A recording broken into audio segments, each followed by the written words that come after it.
Three, two, one. What's up, George? What's going on in the House of Craze tonight? In the House of Craze tonight, we have Seernova Comics coming in and talking to us about their latest project. Plus, what's in the name, Sam? What's in the name? We'll discuss in just Say my name, say my name. Let's get it. And you are watching Catch the Craze. And you're listening to Catch the Craze. And you are watching Catch the Craze. You're watching Catch the Craze. Catch the Craze.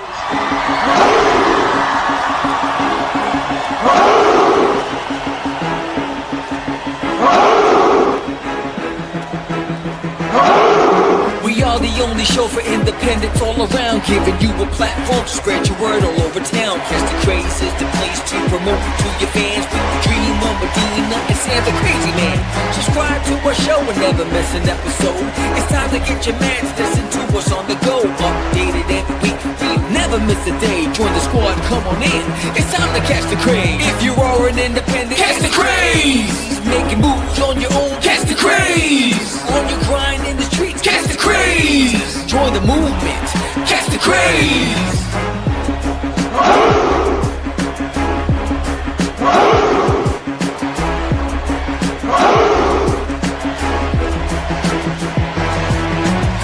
Yeah, Joe, we did it again. Come on, man. What do you want to do? Catch the craze.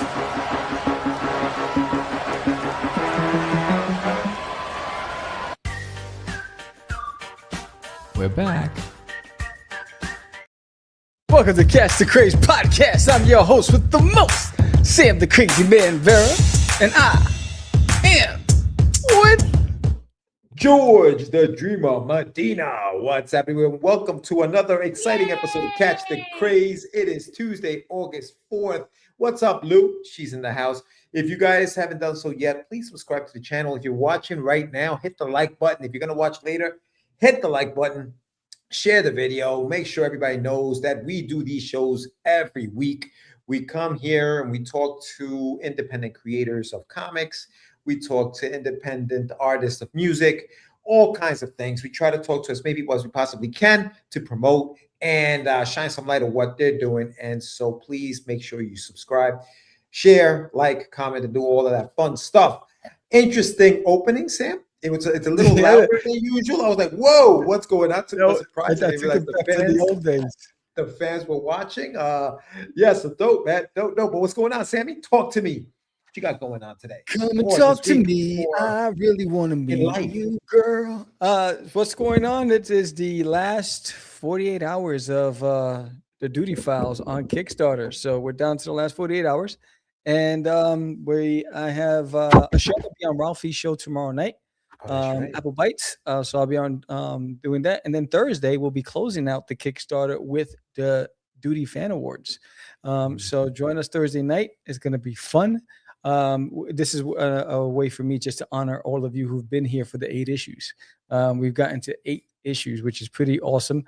And I'm excited about that. So I really want to just celebrate you and everybody who's been with me along this journey.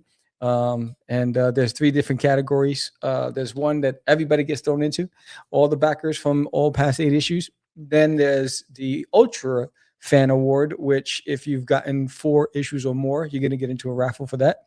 Then there's a Super Fan Award, and that's anyone who's gotten all 8 issues will be gone into that raffle. And then we'll be doing a special honor portion of the show where we're going to honor a humongous backer that's just been diehard all the way through from start to finish. So it's going to be fun. Join us Thursday night right here on Catch the Craze podcast. It's going to be fun. Nice. What time did the festivities start, Sam? 6:30. 6:30 your time. 6:30 my time, 7:30 Eastern Standard Time. What's up, Dillon? What's up, Michael Samartino? Mr. Samartino. Michael, are you going to be at Terrificon? I don't think so, right? I don't think it is. And now catching the game. Nice. Thanks for the promotion, man. Yeah, dude. Nah, that sounds cool, brother. That sounds cool. So for those watching, don't forget there's an Alien in My Toilet. It's on Kickstarter right now. Sam, you got to throw the link in the chat. If you haven't done so, please pledge to the campaign. 39 backers. There's 48 hours to go. $1,200. So I mean, it's been funded, but it's always fun to get those stretch goals, which I think for We're whatever one reason, backer away from unlocking a print.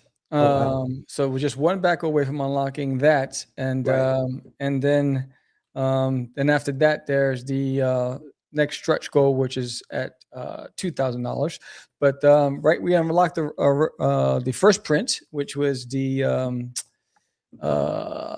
You're Not Alone print, and now the next one is Duty and Herman on the Scene of a Crime print, which we get to unlock with just one more backer. So Yeah, I was gonna say, man, it seems like stretch goals used to be the thing, right? Like people wanted to get more stuff, and like the stretch.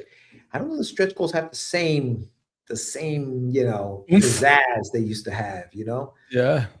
Michael will be at Super Jersey Super Spectacular August 29th. SPX. Oh, you're going to Bethesda. Nice. And Baltimore. Damn, dog. All right. Baltimore. I hear you, Mike. I hear you. I want to go to Baltimore. I like Baltimore. Baltimore's a good show. Times that I've done it. But I won't be there this year. I don't know. We'll see. It's in October, I think.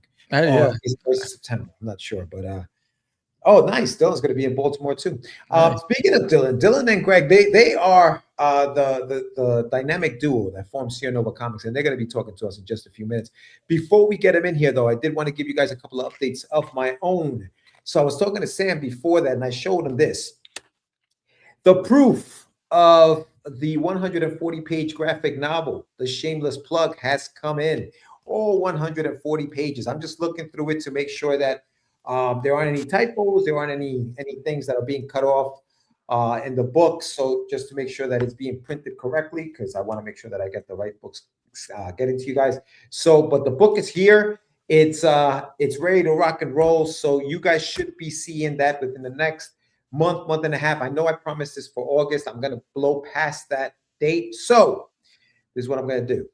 I had a sketch cover, that I was offering as one of the add-ons. I was offering as it was in one of the tiers. I think it was at the high tier. So what I'm going to do is, because I'm late and it's my fault, I am going to send you guys a copy of that sketch cover book for you guys to have, no charge. And inside of it, though, it's not just like a regular comic.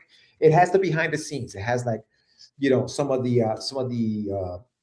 script, some of the character designs, the behind the scenes, how it came up with all that stuff. So you'll be getting that stuff as part of your pledge for everybody who pledged to a physical level. So thank you very much for everyone who pledged to that.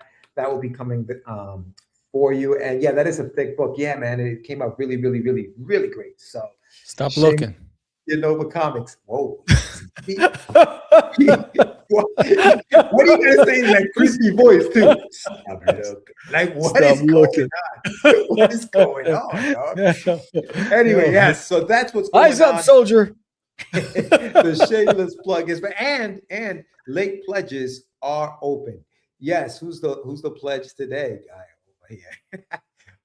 So yeah. So the late pledges are open up from now until when the book is being delivered. So they're going to be here. It's going to be open for a while. If you haven't done so yet, please pledge to the campaign. Tell a friend, let them know it's still there. So pledge.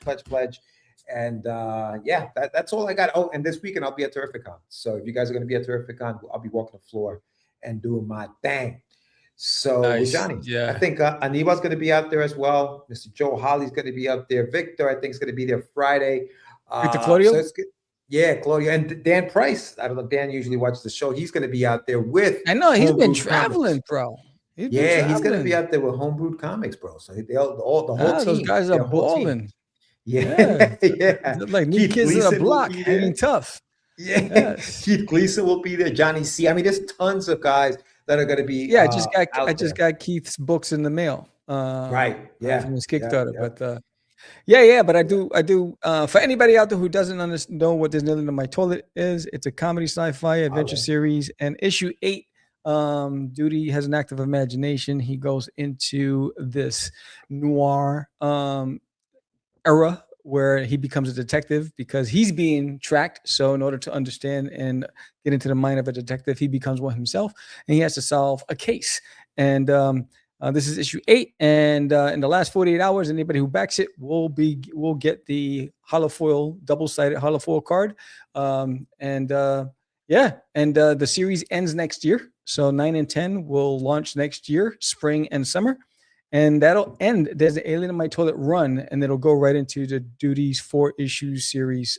Different, each new adventure will be 4 issues, and it'll be titled either Duties Monsters or Duty and the Samurai, whatever it is. There's going to be a lot of different Duty stories, but that's coming after the series ends. So Duty doesn't go away, but the toilet punchline ends with issue 10. So more to come with that. Let's see what he got here. I just saw Johnny C. Oh yeah, he was at San Diego. That's right. And yeah, Dan is. Yeah, San Diego Comic-Con, man. There was a lot of celebrities there, big time celebrities there. Yeah, I was watching this video, man. It was Hall H. That's where they do all of the announcements of these big movies. Yeah. And there were some horror stories about that Hall H, bro. Like people were lining up. You had to line up the night before to get into Hall H. They gave you like a wristband. They would tell you, okay, come back here, and as long as you're in line, as long as you're in line by 7:30 a.m. on Saturday, you'll get in. So people showed up, 7:30. Nice. The line was already down, freaking whatever. Some people didn't get in, even though they had the wristbands. They didn't get into Hall H, and that joint was crazy, man. So that's crazy. Yeah, man. You seen the Image crew reunited out there, and Todd. Oh yeah, honored Liefeld and Silvestri with a Wishblade action figure and a Prophet action figure that he's releasing, which is pretty dope. That's awesome. That's awesome. Yeah. Hall H is so loud that it shakes the panel rooms next to it. Oh man! Wow. Crazy. What was Michael saying? Duty in the hood, drinking his juice. Don't be a menace. Don't be a menace in the hood while drinking your juice. Yes, I did. I saw Spidey. I think Sam was going to, and he missed it. I was going to. I did a new Duty as Spider-Man piece live on my live stream this past weekend because I was getting ready. I was amped. I was pumped, and then something happened, and I couldn't go. So I'm gonna go Friday. And catch it. But normally I don't go anywhere the first 2 weeks of anything that's big. I usually wait till like it dies down, and I like to have like the center seat in the middle with my big bucket of popcorn and uninterrupted. But it'd have been nice because when I went to see Deadpool, it was crowded, and it was like being at a concert with Deadpool Wolverine. I like that atmosphere where people are like laughing and like everybody. There was a scene in the movie where everybody was like, "Boo!" It was great. It was great. 360 million opening weekend. Yes, it's the biggest opening weekend. It broke the record. So they're doing their thing with Spidey, man. But Spidey brings him in. We'll talk a little bit more about Spidey because I do want to. I have an analogy with Spidey. But you want to bring in these guys? Yeah, man. Knocking at the door. They're like knock on my door. We've been waiting for you. You ready? Let's do this. What's up? The dynamic duo is in the house. What's up, guys? Been a while. Yeah. Yeah, man. What's happening? Good to see both of you. Seernova Comics. Indeed, I'm doing good. I haven't seen Spider-Man yet either, though. So yeah. Okay, no spoilers. Don't worry about it. We won't spoil it. Awesome. It's doing crazy. Now, Dillon, were you at San Diego? Yeah. Yeah. Oh, did you go to Hall H, or were you like on the? No, you got to wait 36 hours ahead of time in a line that wraps around the entire convention center and goes over to the hotel 2 blocks away. Nah. Oh, dude, that's crazy. Yeah, you literally have to get in line 36 hours in advance and then wait in line. Like people have tents and they sleep over. It's like now that Hall H, are you allowed to go there, say for example, catch an earlier panel and just stay there the whole day, or do they kick you out? No, I'm pretty sure they kick you out. There's no way because just the amount of people that go in and out of there, and I can't imagine. Yeah, man. Unless you hide in the seats or something. But honestly, they probably check. Yeah, exactly. So, guys, welcome to the show. Thank you guys for coming on. For those who maybe you don't know who Seernova Comics is, or Greg or Dillon, just briefly tell us a little bit about yourselves. Dillon. All right, fine. So we're a small indie comic publishing company. We've created, I think, 12 comics, right? Two of which are, and basically we've got three complete series. No, 2 complete series. We're working on completing the anthology. We've got Ink, which is a tattooed powered superhero who's basically cursed with this tattoo, but now he has all this responsibility he has to take on. We've got Mittens, Space Pilot, which is the best one to promote when you're out in the field and you're like, Mittens, Space Pilot. That works really well. I have sold at least 20 of those comics doing that exact bit. Probably significantly more than that, but that's how it starts. And then what do we got? We've got Night Watch, our MMA fighter turned vigilante. We've got Chronicles of Horror, a collection of horror stories from various creators we've worked with, which we're working on the third one.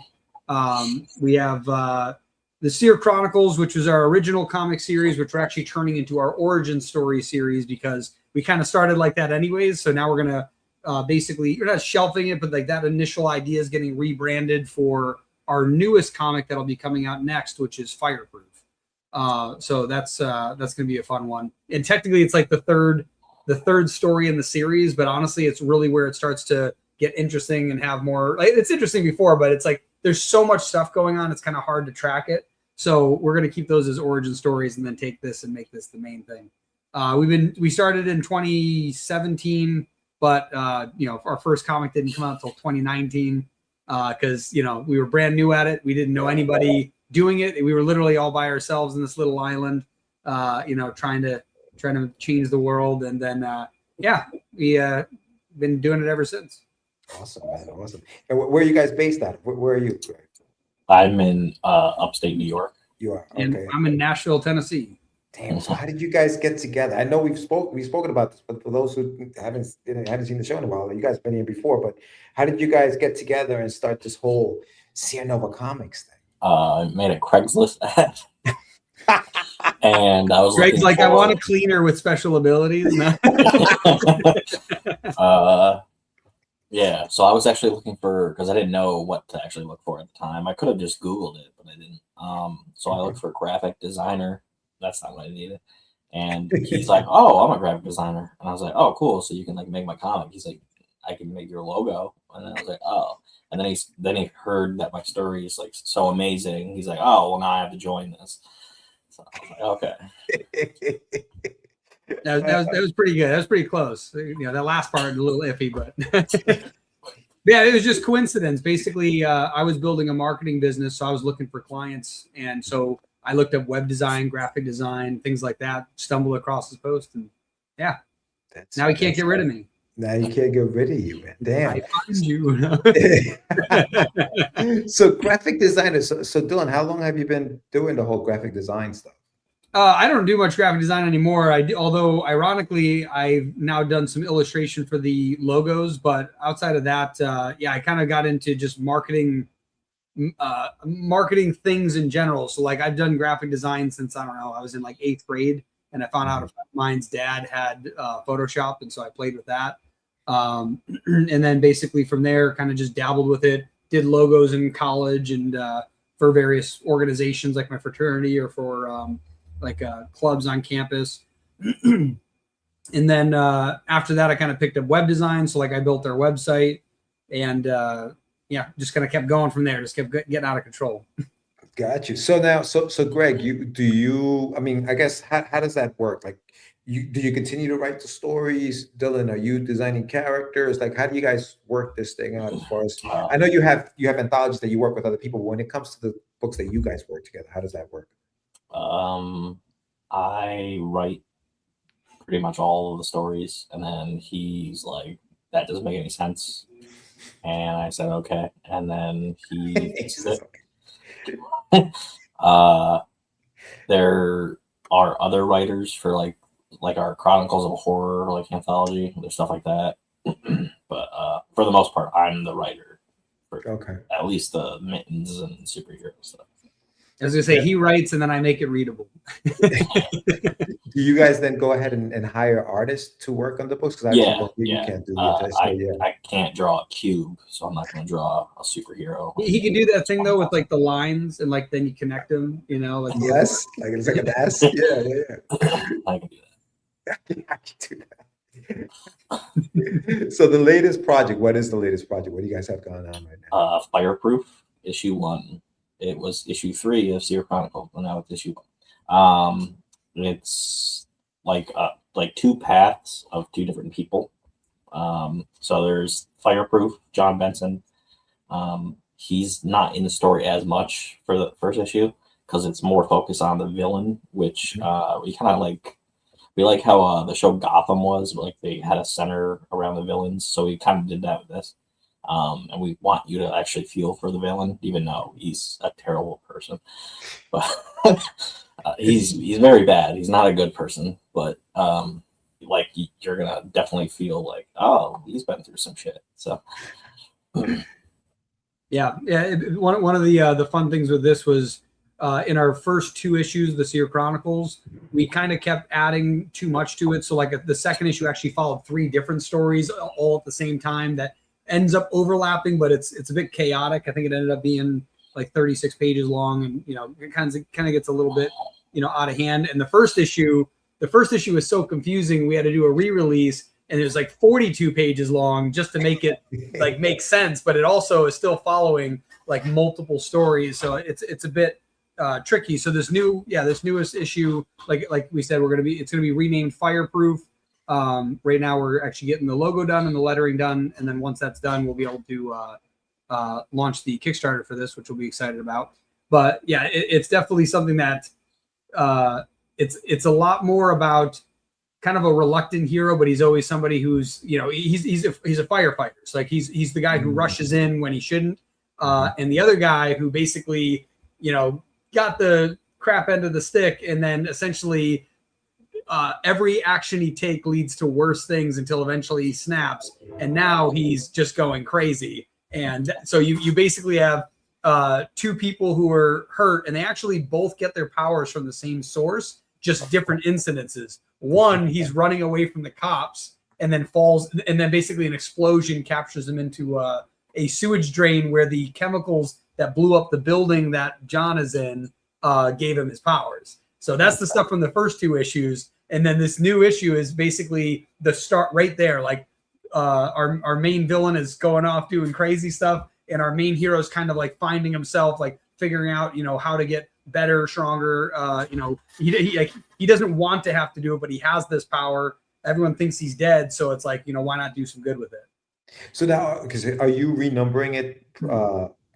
Fireproof number 1, is that? Yeah. Okay. Yeah. Do you have to get the other 2 in order to understand No, this story? Other than just the origin. It's kind of like if you've ever seen Superman, or was it Action Comics, the first one? It's like the original panels that tell you his backstory. It's like one panel. It's like he was on another planet, now he's on Earth. Superhero time. And that's okay. So gotcha. That's basically all you really need from this to know what's happening. And the way that we actually do that in this series is that we actually have a newspaper that we put in the front of the comic. Now, we did this in the first 2 issues, so we're going to be doing it in this one as well. And what we do is in the newspaper, it tells you recent news. So it's describing stuff that happened, like, hey, a few weeks ago at the explosion, they finally finished cleaning up the debris, but no bodies were found. Right, like that's kind of the idea. This other guy, Matthew, who tried to set his house on fire and blew it up, right, and killed his own family by accident, right. So like you're gonna hear all this like terrible news that's happened to him is missing because he no longer looks like himself. In fact, neither character looks like their original self. So they both have like this new thing on life. They both have superpowers, but one's insane and one's trying to figure out how he can use it. Damn. So now, is this an ongoing series or a limited series, or this will be an ongoing series, definitely? Yeah. Man, how many issues do you guys planned so far? Is there like I'm trying to remember for this? Yeah, for this new one, I think it was 6 because the original one was supposed to be like 12, but that was when we had like the multiple overlapping stories. And now this one, like this will go beyond the 6, but like the main arc that we're working on now is going to be, I think we mapped out 6. Yeah. So I got laid off from my job in like June. Now I have a different job. This has nothing to do with this, but so then I just to let you know, I have another job.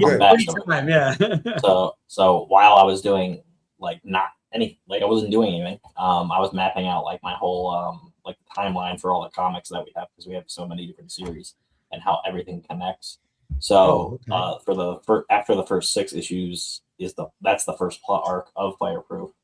It's gonna go into this team up series, but before we get to that, there's other characters that have other story too. So, Gotcha. yeah. So now, when you guys do something like that, say for example, you write your 6 issues, does Fireproof then go on like a small hiatus while you kind of bring in the other characters? Or are you guys going to be working on stuff simultaneously? So I was gonna say, so we've kind of, so one of the things that we've done in the past is and this was a big limiting factor, which I don't recommend anybody do. But basically we started doing that where we did like issue one, and then we started over. Right. Yeah. And eventually we stopped and we narrowed it down to 2 that were working well, which was our Ink series and Mittens. So we've gotten a 3-arc issue for each of those. And we have the trade paperback of Ink getting assembled now. And we're working on Mittens. But for the most part, we're going to try to stick with single series. Although ironically, after this Fireproof 1, we have another story that we're working on. But and this is stuff that Greg and I are kind of still discussing. I think what we're going to be doing is a hard pivot towards an imprint that we're building. And so I think that so the main reason why is what we want to do is we want to make it so that A, we can create content faster, and B, we can have recurring revenue we can use to make more content faster. So one of the things that we're planning on doing is launching an imprint in November. Basically, Greg, do you care how much I share about it? You can go ahead. Cool. I'm going to share about it. All right. So basically, we started working. Greg and I, actually, it's so funny that Greg's literally drinking out of that. I was going to say, Greg and I are both fans of horror stories, different ones too. Like he likes a lot of the slasher stuff. I like a lot of the psychological thriller. And so basically, one of the things that we started working on was this idea of having an imprint. We've always wanted to do horror comics, but all of our current comics are of the superhero genre. So basically one day him and I sat down, we threw together like, I don't know, 300 different names trying to figure out what to go with. We after we found, I think it was like 5 names we liked, we then did a bunch of research to make sure nobody else had it. Finally, we found the one that we liked. And then basically the only thing we've gotten done so far is we've finalized on the logo, but I got to get it vectorized still. So I don't know if I've actually shown this on any podcast yet. Nice. This might be the first one I'm showing it on, but yeah, this is going to be the imprint we're working on, Black Root Press. Yeah.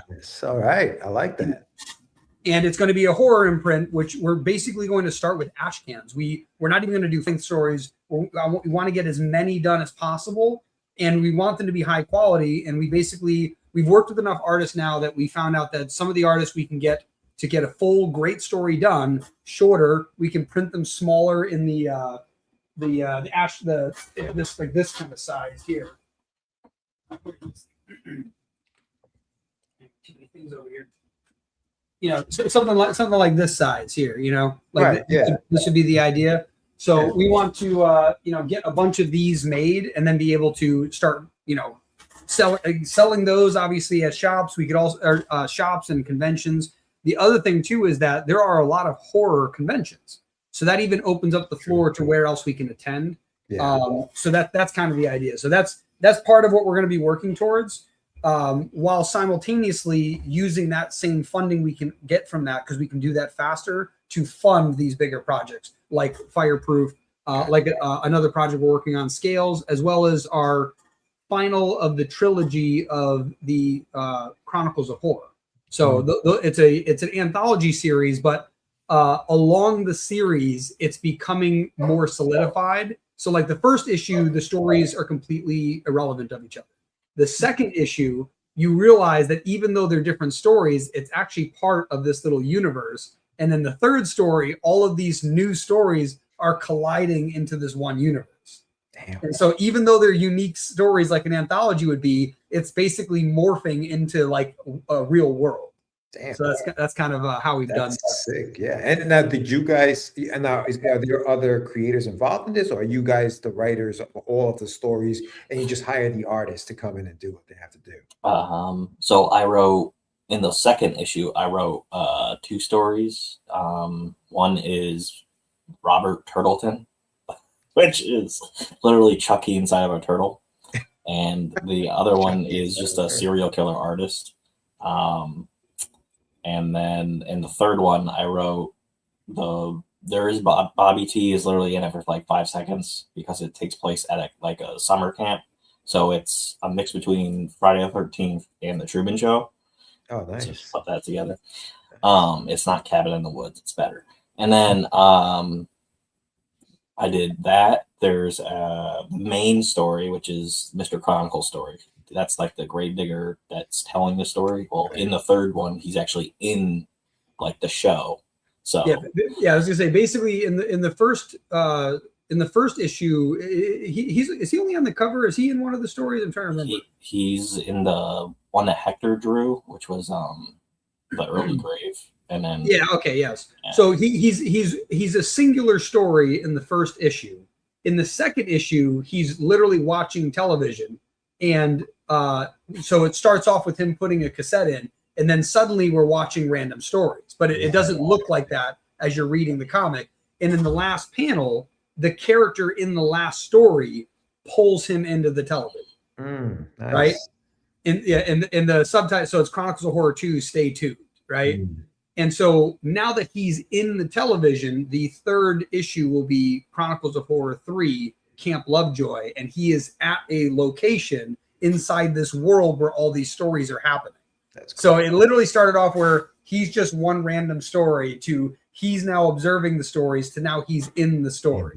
That's cool. Yeah. I like that. Now, are you going to do that through your imprint? Is that going to be one of the first stories? That's going to be one of the first that gets published through the imprint. Like we've already got some of the stories. Well, I think a bunch of them are written. Do we have any of them drawn up yet? Yeah, they're like some are colored. So yeah. They just have to be lettered. So. Yeah, Nice. yeah. So it's just timing with our other projects, which is part of why this imprint. We're really looking forward to being able to create these ash cans because it's something we can move faster. It's a lot easier for us to make. Plus, you can print ash cans pretty cheap, which means if we sell them at conventions for $5-6, which we have for our Mittens ash cans, because I forgot about that. Yeah, so we have 12 comics tour anthologies, but we also have 2 ash cans from the Mittens verse. So one with Mittens and the other characters of the Oath of the Litter, and then one with Griff the Bounty Hunter. So these are little side stories that are part of the universe, but you don't need to read them to read the series. And so the ash cans seem to push pretty good. It's easy. It's less friction than the comic book to get somebody to read it. Plus they print cheap enough that periodically we can just hand them out as marketing material. So it's a really great way to just get someone interested, and then they might buy the comic with it, or it's a great free, hey, buy the comic, we'll toss this in for free, which is great. Yeah. I was going to ask you that. That was going to be my next question. Is how do they move? Like, are people receptive to ash cans? Is that still something that people want to buy, want to pick up? Because I remember like when Sam and I started doing conventions, ash cans were like a thing. Like people, a lot of people just went, started with ash cans before they even completed the book, just to see how that it was almost like to test the market kind of thing, Yeah, I was gonna say it's probably really great for like pilot episodes. It's this idea that you can put something out there, and if people really, really, really like it, then cool, make a series about it. And for us, I think that's likely how we're going to play the horror one, where we're going to tell these short little stories, but like leave them open to be able to expand the worlds. And if they, like I said, if they get picked up, then that's going to be great. And the other thing we're going to do as well is a lot of them we're going to do black and white. They're horror anyways, but now it's black and white. It's even cheaper to print. So it's something that it allows us to get great stories out there at the lowest cost we can do without sacrificing quality. And so it's because I think that's the indie creator's biggest hurdle. If you're not an artist or a cartoonist, then the cost to make the comic is so much, and then you have to print on top of that. So you start off negative, and then you have to go more negative to even sell it. And so by the time you've sold enough of your comics to pay back the printing cost, you're still negative because of the initial investment. So that's definitely something that we want to try to turn around, is get it so that we can get this into more hands. We can use it to help sell the Chronicles of Horror, because it's like, hey, buy both copies, we'll give you a free ash can. And it just helps with those little sales. We've done that with our Mitten series where it's like, hey, buy the whole 3 set and you can get a discount, or buy the whole 3 set full cost, we'll throw in an ash can. Yeah, right? yeah. It's the same profit margins for us. So it's like that, it's a good way to get them to get more stuff. It gives them the option of what they want. So yeah, it's fun. Are you guys selling at conventions only, or are you hitting stores? How are you guys kind of moving the product at this point? So we do have a website. It's not the same one that your comic was on like years ago. Yeah, I remember that. He like completely I think it was last year. He's like, okay, you ready to delete the website? So like we deleted the like entire like platform that we had. Yeah. And then he rebuilt it, and it's just our stuff, because it kind of was confusing a lot of creators that were on there, and like, oh, why is it called the Seernova Comics platform? I was like, well, that's us. But I see why it was confusing, because like, they're like, oh, do you own all those? Like, no, it's just there's our stuff and then other people's stuff. So we got rid of that for now, and we're just doing our thing, and we have almost every comic on there, except I think the ash cans aren't on there. Actually, Mittens 3, I think, is missing. I think we have to get that on there. But yeah, and I think that that was another hurdle that we came across, was we were trying to like help everybody while not helping ourselves enough, ironically. And the problem was, like Greg said, people would look at the site and be like, so is it Seernova Comics and these are all yours and we're getting published under you? And it's like, no, this is literally like a distribution platform. And, we got that out there before like Global Comics or Comics One really came out. So it was this, new idea, and we didn't really register like, oh, maybe we should come up with a different name for the platform versus our website.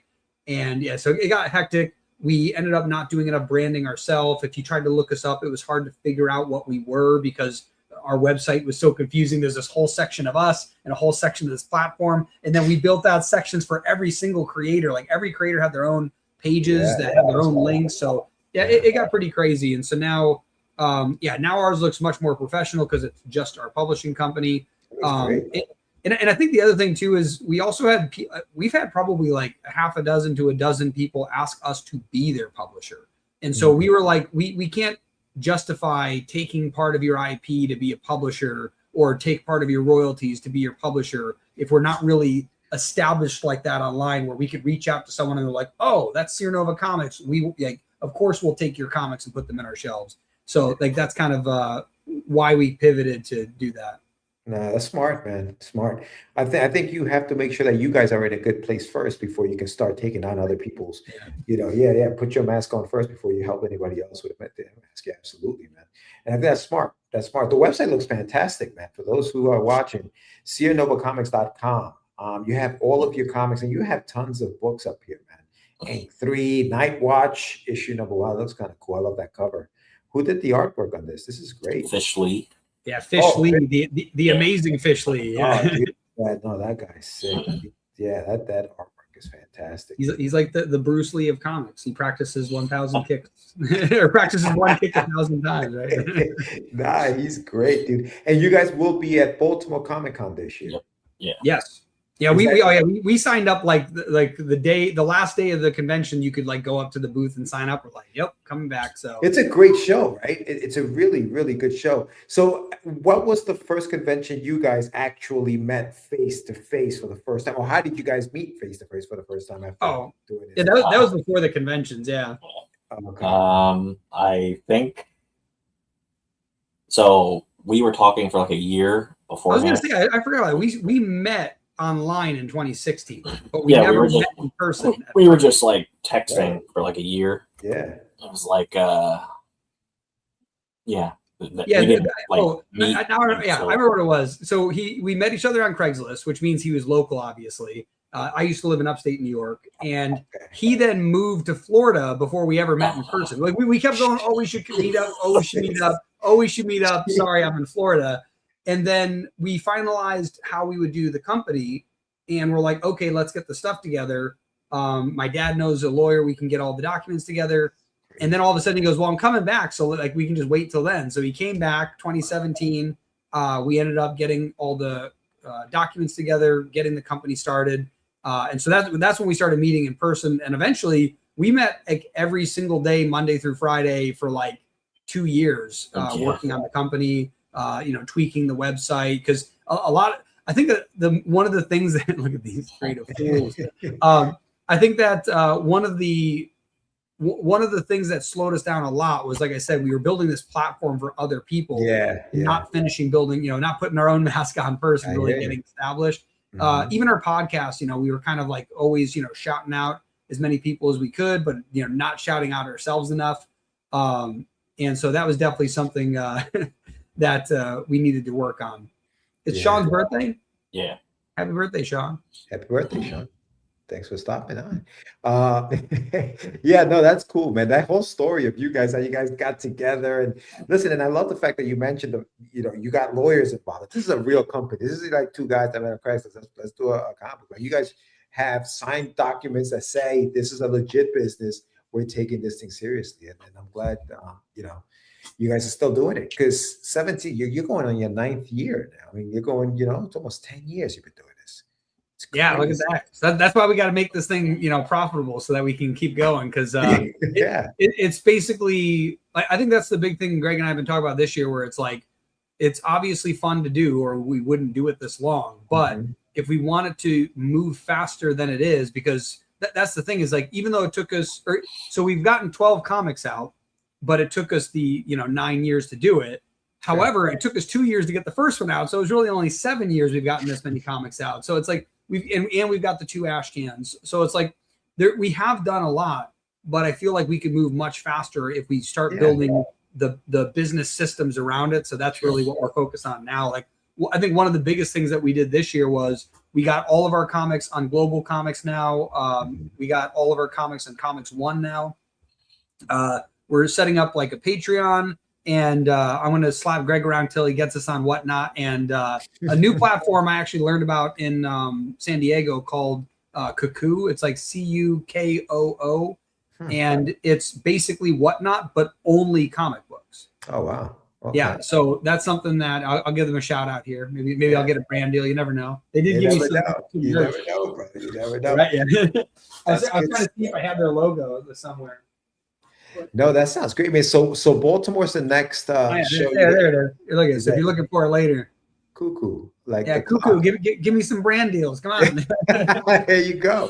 See that? That's what going to like a show like San Diego is good too, because you get to like do some of that stuff with the panels and the networking and stuff like that. So now, guys, this sounds great, man. So what? All right. So Baltimore's next. You're trying to get on Kickstarter. When do you think that'll launch on Kickstarter? The fire. August 18th is like the target date to launch. All right. Yeah. It might get pushed back a little bit. We're waiting on just a couple minor things, but if as long as everything lines up how it should, that's the goal date.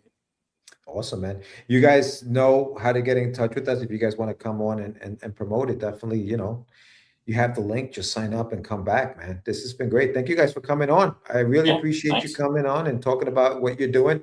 Keep going. Don't stop. You guys seem to be going on the right track. Now you guys have things figured out. And yeah, this sounds great, bro. Good luck. Good luck with everything.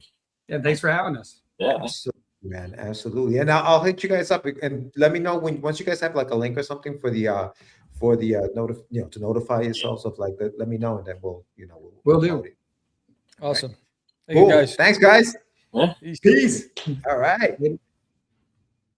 Dillon. All right. Seernova Comics. Bro. Yeah, good stuff. It's crazy, man. Like it takes a couple of years to kind of like stumble and like, okay, let's see what we're doing here. Let's learn. And they've learned from mistakes that they've made.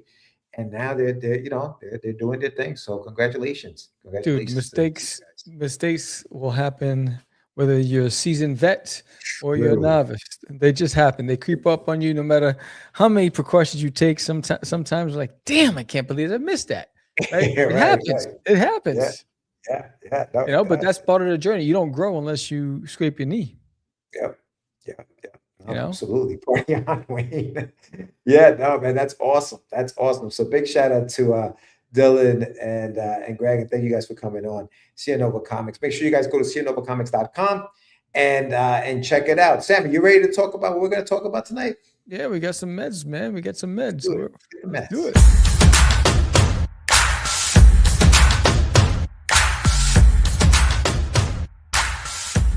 It's time for your medicine.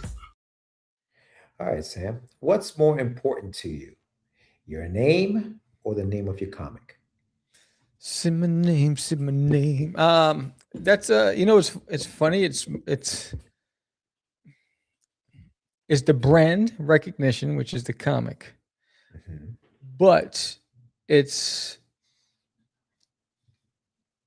my name as a credible creator.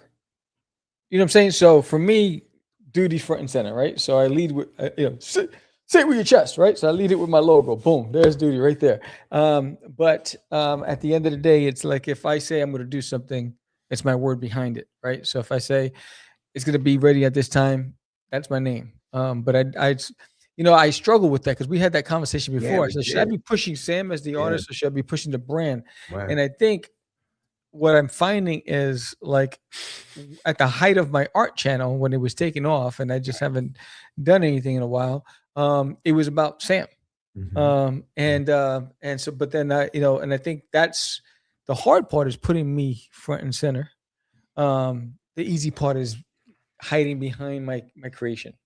You know what I'm saying? So I struggle with those two. It's like a push and pull. But I know that the art channel people come because they like the stories that I share. They like the fact that I'm transparent with the events and I have the behind the scenes and I take the time to put these videos together. But then I really want to make my character a household name. So I push that. So it's a tug of war for me. I think that, yeah, you're right. We did have that. I remember having that conversation driving down to Soma. Maybe it was like this year, right? That we were having earlier in the year. We're like, maybe it's about promoting ourselves as artists rather than, the book itself. And maybe at this level, if you're doing it every day, like you were doing every day on your YouTube channel, it works, right? Because people get to know you, people know who you are. But I think that when we don't have the time to do that, and what we do have time to do, or what we try to have time to do is to create our books, then I think the books become what matters most, right? So I'll give you an example. You're going to see Spider-Man, right? How many people, and I'm talking about normal people, not us, not comic book heads, but like, casuals. How many people know that Steve Ditko drew Spidey or was co-creator of Spider-Man?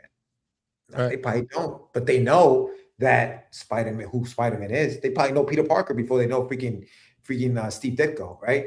Stan Lee they may know because Stan was just Stan the Man, right? He was bigger than life. Stan. He was the face. And he was in a bunch of those movies, and they gave him his shine and what else. They probably know Stan, but how many of those know Kirby? How many of those know all of these behind the scenes guys? Joe Kubert. I mean, how many you think about the masters? Right. Sal Amandella, our teacher at the School of Visual Arts, right? He worked for the big two, right? Yeah. They don't know those things, but they know the characters. And so maybe it's at the level that we're at. Right now, it's about us as the brand and promoting, because who's Sam? Who's George? Oh, I know those guys, blah, blah. And maybe as we get deeper into this thing and our characters become more and more popular, then it becomes about the characters. But it's tough, man. It's like, which way do you go? I was talking to Lori today, and so on my job, I work for an insurance company, and it's a big insurance company, a lot of employees, and we were at a meeting a few weeks ago, whatever it was, and we were talking about comics. A lot of comic heads, people just pop out of nowhere. All of a sudden, everybody loves comics, right? And I was talking to somebody, we were talking about comics, and I was talking about, Wonder Duck and all that stuff. And one of my coworkers, who I didn't even know he collected comics, he was like, wait, you say Wonder Duck? And I'm like, yeah. He's like, my son reads that book. Like, he likes that book or whatever. And I'm like, wait, hold on a second. What do you mean Wonder Duck? He's like, yeah. He's like, I was like, I created Wonder Duck. He's like, you created Wonder Duck? Like, he knew Wonder Duck, but I had no idea who I was. And we worked together. And to me, that is the biggest compliment, right? When people know your character or your product, even before they know who we are at this point. Because to me, that's what matters right now, is pushing that product. That's what kind of like sparked the idea of like, okay, let's talk about like what's more important. And I guess for you guys, for Dillon, Greg, and everybody watching who creates comics or who's been doing this, what's more important to you? Is it your name or is it the name of your book? You know, I don't know. I guess it's up for debate, I guess. It is. I think but I think that's the difference. I think the machine doesn't want the creator to be the face of the brand, right? So they learned that lesson from the 90s era with Image Comics, right? They're not going to repeat that again. They're never going to give the creator the spotlight, right? They'd rather spend millions on a celebrity to have the spotlight, but the celebrities are interchangeable. Once the celebrity gets bigger than the brand, they change the character, the actor, and they bring in a new actor, right? The moment they say, no, we're at risk of this one taking over and it becomes about them. So I think the machine that way, I think for the unsung heroes, I think it's a combination of both. You have to build relationships. So you are your brand. So you have to build relationships with the comic shop owners, with the convention promoters, with the bookstore managers, with the schools and the librarians. So you got to go out there and hit the streets and sell yourself, right? And using your product as your pitch tool. And then you're hoping that at the event that your product drives conversion, right? And that people come over because they want your product. But when you're the little guy, it is about you. It's about your name. You're the one who has to go out there and do all the hustling and all right to get people and interested enough to want to pick up your product. Yeah. Yeah, because your book is not just going to do it. And Dillon makes a good point. It's not the book, it's the character in the book. And yeah, I mean, to a certain extent, that's true, right? It's about that character. I think that the biggest compliment you can have at a show is when somebody comes and just picks up your book before you even say anything to them, and they just say, "Yeah, let me get this. I like this. This is great. What is this? Yes. Let me have it." Right? That's fantastic. How often that happens, I don't know, but like you do have to work most of the time at some of these conventions because they don't have no idea who you are, and sometimes it becomes, okay, how much is it? How much am I willing to spend on this brand new thing that I don't know what it is? I don't know if it's going to continue. It's an issue 1. Is there going to be an issue 2?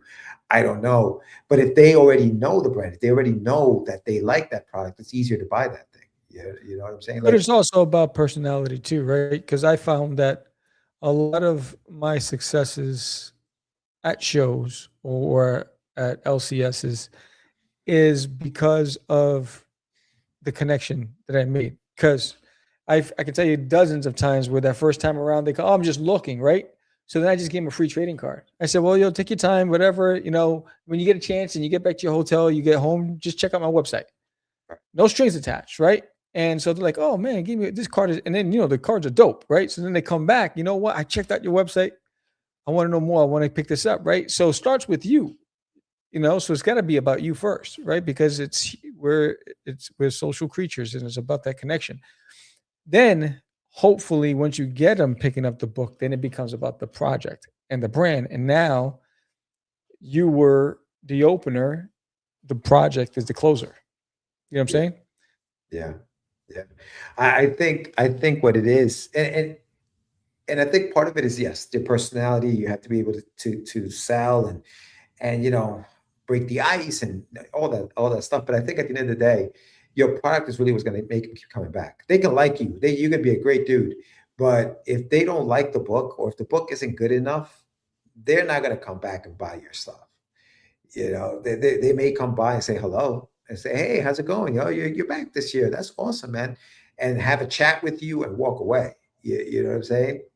Yeah. So it's got to be about the product's got to be good. It's got to be, at the end of the day, it's all about the product. It's got to be a good book. It's got to be an interesting character. It's got to be good writing, because it's almost like that whole thing with the artwork, right? The art will sell you the first book, but then the story will keep them coming back. And I think that you become the artist. Literally, you are the artist, but also that book has to be good enough for them to keep coming back. And that's the story. That's what's got to keep coming back. I think, and I've seen it even when I'm there at Texoma, whatever.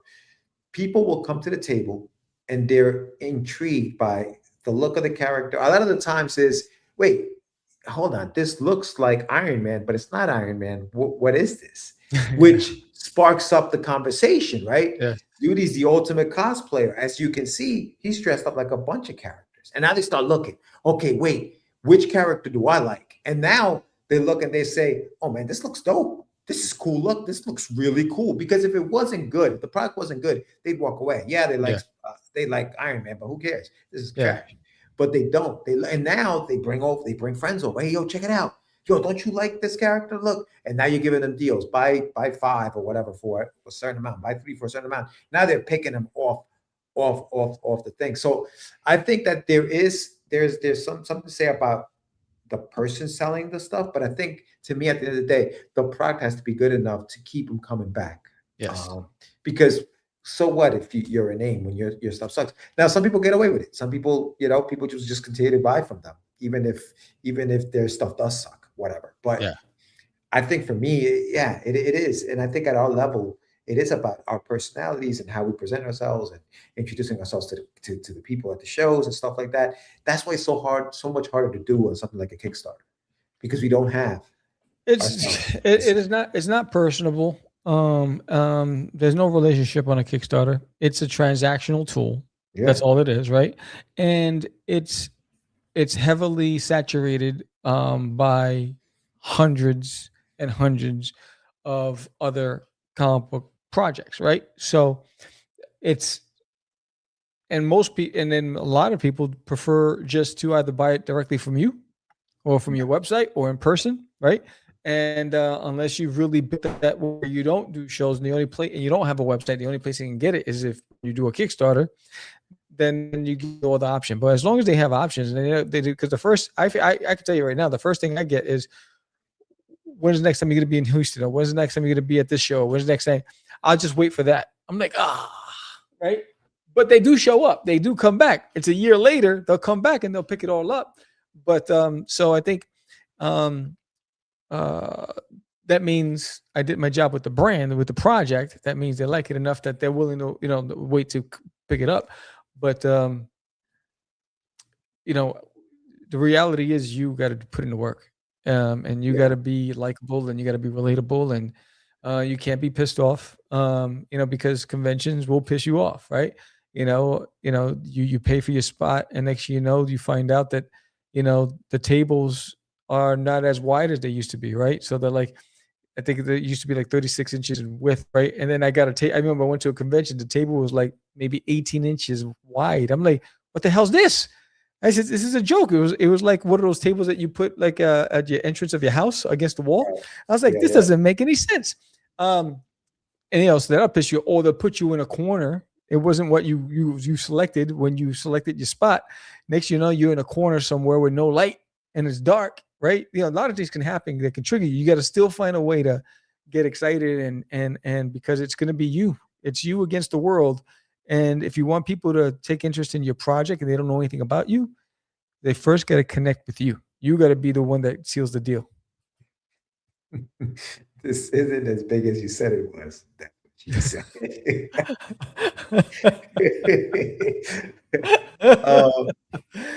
Man. Switch. Yeah. No, and you know what?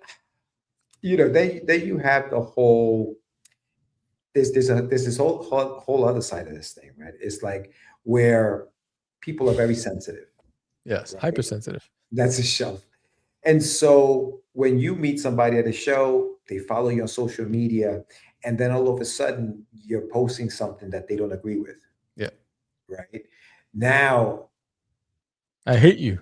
Right. Now they hate you. Right. Now I won't buy anything. Now I won't buy anything you do. Now I'll tell everybody not to buy anything you do because you disagreed with me on social media. So there's that other side of that thing, right? Where it's like you kind of like have to be mindful of your business and forget about, especially on social media. I think when you have a page, and we still spoken about this before. If you want to talk about your personal and your political views and your religious beliefs and all that other stuff, have your own separate page for that, I believe. If you're talking about your business, your comics, what you're creating, what you're doing, I think you got to keep those two things separate. You know what I'm saying? Yep. And keep that. You're a business.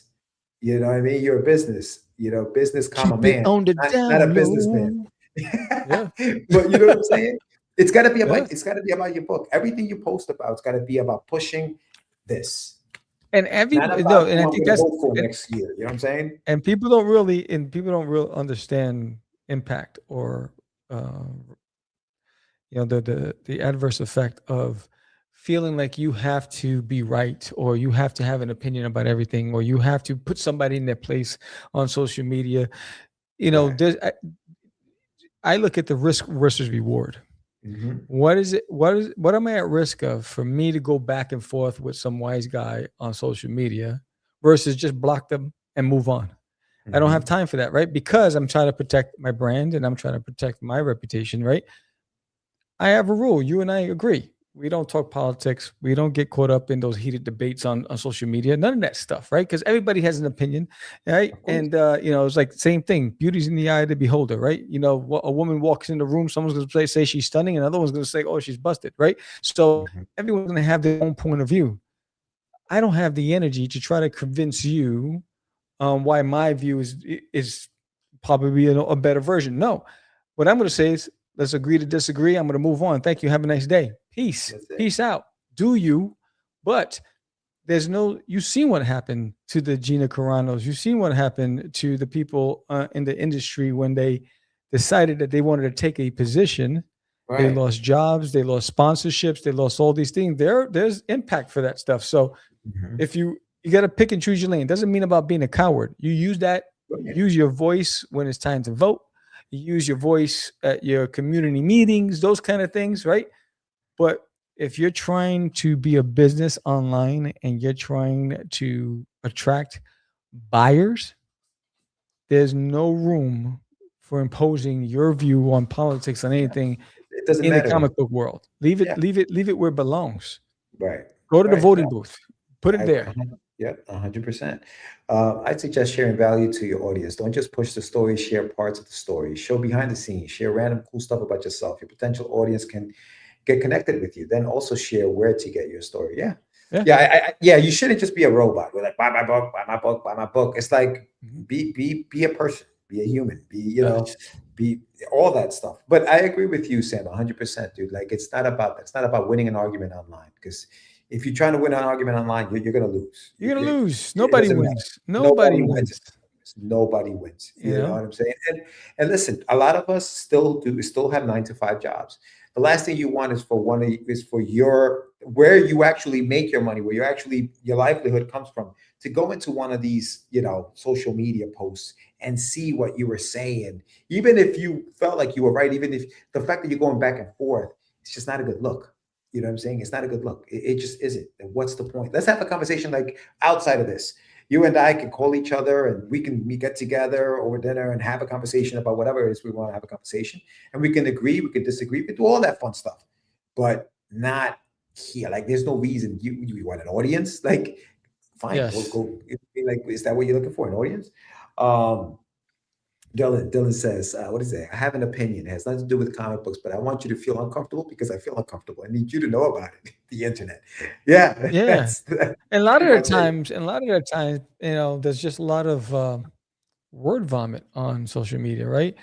No context, no nothing, but people using it maybe for therapy. I don't know what it is. They feel like they just got to put it out there, and hopefully some people bite. And it's this it confuses me, when I see that stuff. I'm like, you know what? There are better ways, right? Like talking to somebody you love, right? Or going to church, or it's like a trusted confidant. Those kind of, or go to the gym, take it out on a heavy bag, right? Go running. When I get pissed off, I go for a walk. I grab the dogs. Let's go. Let's walk. I need to think, right? It's like, because I'd rather clear my thoughts and understand, why am I feeling the way I'm feeling? Because that feeling can cause a chain reaction that you can't come back from if you react on it, right? So I'd rather just say, why am I feeling this right now? And if I did this, what's the worst case scenario? And most people don't even ask that question of themselves, right? Because they just feel like, I gotta be right. And I think, look, it's comics, it's comics, it's animation, whatever you're gonna do, focus on that. You can't have both. Unfortunately, you can't. And we've seen it time and time again. Learn from history. That's the problem. People think I'm going to be different. No, you're not. Yeah. The same rules apply to you as it does to the rest of the world. Be mindful what you put out there because it'll come back and bite you. You should say, walk until sad, bad thoughts go away. That's it, man. People will get into your offline business if they can. Yeah, if you allow them to, right? If you allow them to. Yeah, you're opening that door. Silence is the most, and I said this before. You know, and I used this because it was the most powerful example when I realized I didn't need to use my hands. You know, the neighborhood I grew up in, right? We were playing football. It was after school, and it was like 15 of us, right? And at that time, in those days, they had the starter jackets, right? Right. Yeah. So everybody had the starter jackets on piled up, and there's this gang that comes onto the field, and they come and they start taking everybody's starter jackets and walking away. And I'm looking, and no one's willing to fight for the jackets. And I didn't have a starter jacket. I had an army coat. I had like the So I went and grabbed my coat, and they said to everybody, they go, so anyone said anything, you're gonna get, you know, they said the shoot word, pew pew, right? So I go and grab mine, and I put my hand in it. Mind you, I'm 16 years old. I'm 15, 16 years old. And I'm like, I put my hand in it, and I said, hey, and they all turn around and look at me while all the 15 guys are walking off the field freezing because their coats are in somebody else's hands. I said, you forgot one. Mm-hmm. So they start coming towards me. I dropped the jacket. I put my hand behind my back. I got nothing. And in my mind, I'm like, oh, Sam, I'm hoping that I had enough courage to get them to be courageous enough and get our jackets back. Good luck. They're not coming, right? And I'm standing there. I'm like, oh. So the guy's about 10 feet in front of me. There's like 20 of them, and they're looking at me. And I said, you're first. That's all I said. And then they started running. Now, in my mind, I said, I'm going to hit the first one and run as fast as I can, or grab the first one, fall to the floor, use them to shield my body while they pulverize me, right? But at least he'll get the brunt of it, right? And hopefully somebody steps in. But they ran. And I realized they thought I was more dangerous than 20 of them for whatever reason it was. And I had nothing. And I stood there, and I was like in shock. I was like numb. And then this little kid, his name was Junior. He grabbed me. He goes, we got to go. They're going to come back, right? So we go running, whatever. Then I realized, oh, I didn't use anything other than silence. I just said one phrase, and they thought I was more dangerous. So that's when I realized I don't have to stoop that low. I don't have to get into an altercation. I can use my mind. And that's when I changed my perspective on life. And I was like, I don't need to hang out in the streets with these guys anymore. I don't need to do this anymore, right? And that's why I don't get involved in that stuff, because only bad things happen when you engage in drama. Right? Yeah. So use your mind. Your mind is powerful, right? Use your creativity to create stuff, right? You know, be an example for somebody else. Tell the stories you want to tell. This is comics. Have fun doing it. You shouldn't be angry artist, right? It's like, that's just crazy. You know, you got to just be, you know, love what you do, man, and just let everybody be. Do your thing. If that what makes you feel good, good. But I just don't want to be around it. You're guilty by association. That's all I'm saying. Yeah, no, man. It turns out Spider-Man.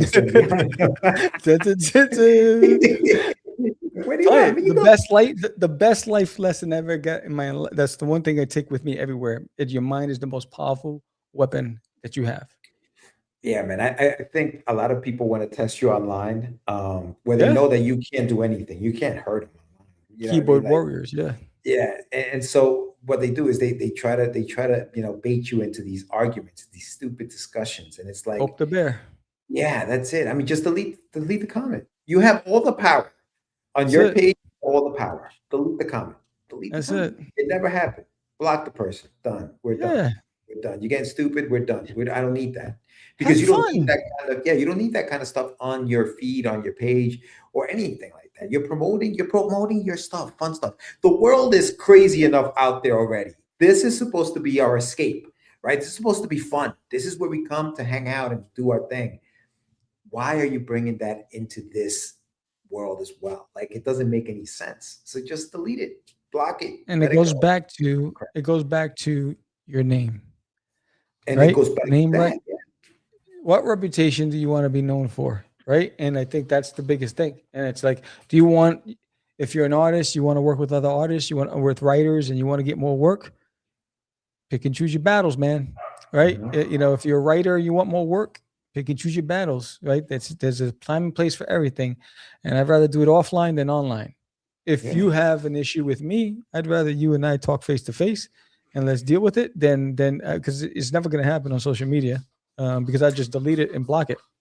Yeah, and listen, and people are gonna talk crap about you regardless. Yeah. It's gonna happen. Who cares? Like, you know what I mean? Like, unless they're coming for you and they're trying to be, you know, they're violent or whatever, then obviously defend yourself and do what you have to do. But like, most of these people will never walk up to you at a convention and say anything to you.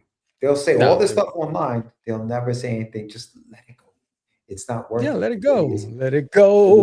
Let it go. But everybody talks smack. I mean, they talking smack about Bruce Lee. He's not even around to defend himself. I'm like, yo, dude. He's like, yo, if Bruce Lee was alive, I could beat him. No, you can't, man. You can't even beat your neighbor. Stop it. Stop it. Right? It's like you hear these stories, right? But everybody the world is built on drama and gossip. Yeah. Well, and that's the thing, right? If you fall on the side of, hey, my name is more important than my book, then protect your name.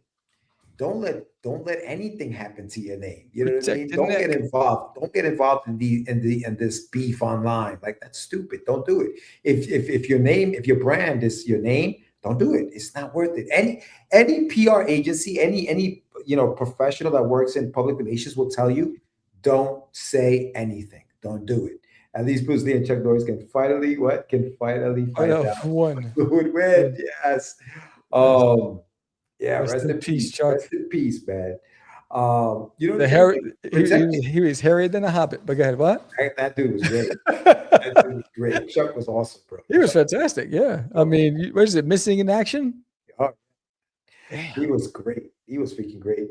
But yeah, man, if your brand is your name, protect it. Don't let anybody come in and yeah, man. Life is too short. Who wants to be angry all the time, bro? Yeah. Life is too short, man. Tomorrow's not promised, man. Enjoy your day. Enjoy the time that you have while you have it, and just have fun, bro. And then you know what? You have a gift. If you're an artist, you're a writer, you have a gift, right? Use your gift to do good. You know, stay away from all that stuff, man. Have fun. Daphne says having idiots hating on you is the price you have to pay for not being one of them. Yeah. Right. Yeah. Yes. You know, Chuck won the world's martial arts tournament like 7 times in a row. Retired so someone else could win. Damn, look at that. Look at that. He was the man. Chuck That's like Arnold with Mr. Olympia, and then Lee Haney came and won it 8 times. You know, but yeah, I mean, it's I think, you know, just have fun, man. Just stop being crazy, bro. You say, yo, what did you local? It's like, yo, say to people, man, don't give anybody a reason not to buy your book. Don't act like a psycho online where like people are gonna be like, yeah, I can't mess with that guy. I know, bro. You know, it's like, and then it's hard enough to sell these comics that nobody knows about, bro. You know what? Say what? Sometimes I'm like, yo, you don't love me anymore. Where are my peoples, right? But then I go outside and I sit in the yard with a margarita talking to the frog, my friend Freddie. And I'm like, oh yeah, how's Freddie doing? Freddie's good. Party. Freddie's doing good. I love that. I love that boy. Right? Speaking of selling comics, Sam's got a campaign going on right now on Kickstarter. There's an Alien in My Toilet, issue number 8, the Duty Files. There it is. There it is. How many hours we have left here, Sam? We have how many hours? We got less than 48 hours. 46 hours to go. 46 hours, 39 backers. 46. 1,210. Who's going to be backer number 40? We need to get some spinning going on here. Who's going to be trying to give stuff away? And you know what? Everybody who all physical pledges between now and the final hour will get the hollow foil card free. So double-sided hollow foil card, collector's card, and it's legit. But yeah. So every backer from now to the last hour will get it, and then on Thursday, join us live for the closeout 6:30 because we're going to celebrate you, the fans, and we're going to have 3 raffles, and we're going to have a full honoring of our ultimate super backer. There you go. And if you are watching this in the replay, or if you right now are watching it and you pledge to a campaign by the name of Path of the Pale Rider, by an artist, her name is Lori Calcaterra. If you have pledged to that campaign, pledge to this one as well. And what do they get, Sam? What do they get if they pledge to both? And you're gonna get Duty versus Big James right there. It's a crossover, the crossover of all crossovers. This print signed by me and Lori. So you'll get Duty versus Big James if you backed her campaign and you come over and back this campaign. You're gonna get that in the mail. And she and I are gonna be at the Denton Comic Art Expo together. So we'll sign them together, and then it'll get shipped out right after that. Nice. I was wondering how you're gonna make that happen. My theory is that some comic people start drawing because they have no faith in selling their own. Yeah, man. It's like, it's like looking through the window, right? Who's that looking in my window? Pow. Nobody now. Remember that? You don't remember that song? No. No, I don't. I don't remember that song. Oh. Yeah, usually it's usually envy. Envy is what creates the that stuff, right? It's not jealousy, it's envy, because envy is very dangerous, and because they sneak up on you, right? And so it's those people who are envious, or they resent the fact that you are taking what they think is food off their table when there's plenty of it to go around. You just got to find your lane, and I think that's the reality of it. Yeah, man. Yeah, because what we do is like a fraction of a fraction of a fraction of a percentage of the pie, right? And it's not even a full percentage. So seriously, if we're talking about crumbs, we're gonna fight over crumbs, man. When there's a big old chocolate cake right over there, bro. Seriously, I want a piece of that cake, and you're fighting me over this crumb. Right. Stop acting up, bro. Yeah, and that's exactly what happens. Yes. Over crumbs, over stupid freaking crumbs, bro. Yes. Over crumbs. Anyway, Sammy, who do we have here next week? Who do we have next week? We have a guest next week. I know on Thursday, tune in, because at 7:30, Sam's doing the closeout show. Yes. Where he's going to be giving out away some stuff, some awards. So make sure you tune in for that. Stuff. Next cool Tuesday, we have something going on next Tuesday. Okay. Go ahead. All right, where is it?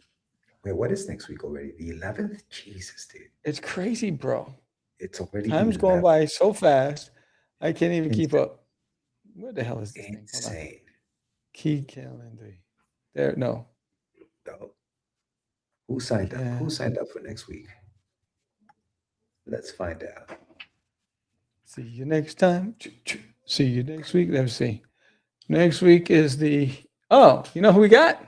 Who we got? We got another return guest. Okay. We have the Fox, none other than Nandor Fox. Oh, okay, Nandor. Yes. All right. Nandor's coming back next week. And what is he talking about? Let's see. Did he put anything in there? Because most of the time everyone forgets. Yes, he's talking about Luna distributions, his book that's being distributed by Luna. And a bunch of other. Yep. Awesome. And Nandor's doing his thing, man. Big shout Seasons Volume 1 he's talking about. And so that's what he's talking about. Seasons Volume 1. Let's go. Yeah, that's awesome, dude. Yeah, no, it'll be, you got a piece of candy in your pocket. Girl. That's awesome. So tune in next week. We are going to have Nandor on the show. We're going to be talking to him. Sam's doing the closeout show on Thursday. Are you keeping your pledges open? We'll have late pledges. Tomorrow night I'll be on Ralphie's show, Apple Bites. Oh, yeah, sure. So join me. That's always a fun show. Love the guy. He's the guy's like he should be the next Darth Vader. His voice, pretty fantastic. So I'll be there, and then on Thursday join me here for the celebration and find out if you are a winner. Chicken dinner, and so let's close out this event, chapter 8. And there's 2 more after that. So, and then at the end of this campaign, we're launching the landing page for Cosmic Wars issue number 1. Fantastic. And then I will be at Terrificon this weekend, Saturday and Sunday. Be walking around the show, so check us out there. The book for the Shameless Plug has come in. The proof is in. The books will be ordered as soon as I approve everything in here, and you guys will be getting it very, very soon. So make sure you check that. Check out the Kickstarter, because I do have late pledges open as well. So go to getyourmess.com, and there's a link right there. Or go to Kickstarter, put in the Shameless Plug. You'll see it there also. And we'll see you next week, guys. Yeah, man. With that said, I am Sam, the crazy man, Vera. George, the Dreamer Medina. Peace. God, I forget. And we are out. It's just easy. It's not. Crazy. Acquiesce. No, I was talking about my friend Laquise. I met him. Say my name, right? This is what you were thinking? Oh, You are listening to He described me. He said, I'm the. What? Catch the Craze. You're listening to Catch the Craze. You're listening to Catch the Craze. Catch the Craze. You are listening to Catch the Craze on Catch the Craze. You're listening to Catch the Craze. Candy girl.